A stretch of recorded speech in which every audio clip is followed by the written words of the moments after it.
For more analysis on this, we're going to head over to Istanbul, where we're joined by Paul Salem, a senior fellow at the Middle East Institute. Thank you so much for joining us so early, first of all, on the program. First, I want to just ask you about how you feel about these negotiations. We've heard from President Donald Trump that he is optimistic that a result could be found in next week, that we could see some progress. But these negotiations have stalled, they've fallen apart, they've dragged out. Are you hopeful that a ceasefire deal could be reached in a week? Well, I would say there's kind of the small picture, the big picture. In the small picture, yes, I am hopeful that another ceasefire agreement will be reached. But in the bigger picture, this war has been going on in a couple of months. It'll be 2 years with no really visible end in sight. This agreement is a temporary 60-day ceasefire.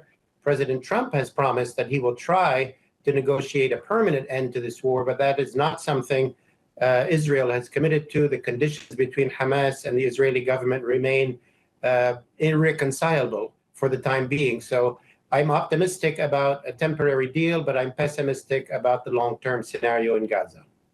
And when you lay that out, the long term, the short term, we know, of course, or we're expecting at least Prime Minister Netanyahu to be in D.C. to meet with President Trump on Monday. When that takes place, how do you think that will impact the ceasefire? And how will the relationship between these two men play out?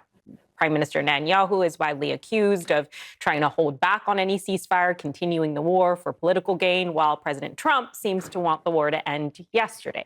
How will that play out? Well, I think it'll generally be a positive meeting. They're probably going to celebrate together the joint military attacks on Iran. The assessments on those attacks are still coming in, but certainly it was a very serious blow to Iran and the nuclear program there. So they will, I think, crow about that. And I think there will be an announcement or agreement on a ceasefire in Gaza. And I think Prime Minister Netanyahu will give Trump kind of that PR victory in exchange for Trump's joining the war in Iran, granting him, in a sense, to be able to announce that the ceasefire in Iran is holding, that there is a ceasefire in Gaza. President Trump has to satisfy his base that he's not dragging the U.S. into more wars. But in the longer term, on both fronts, the two leaders are in, I would say, a deep disagreement. Prime Minister Netanyahu cannot end the war in Gaza with Hamas still in place, because he will lose two of his government partners, and he will, the government will fall and he will lose his position. He can't do that.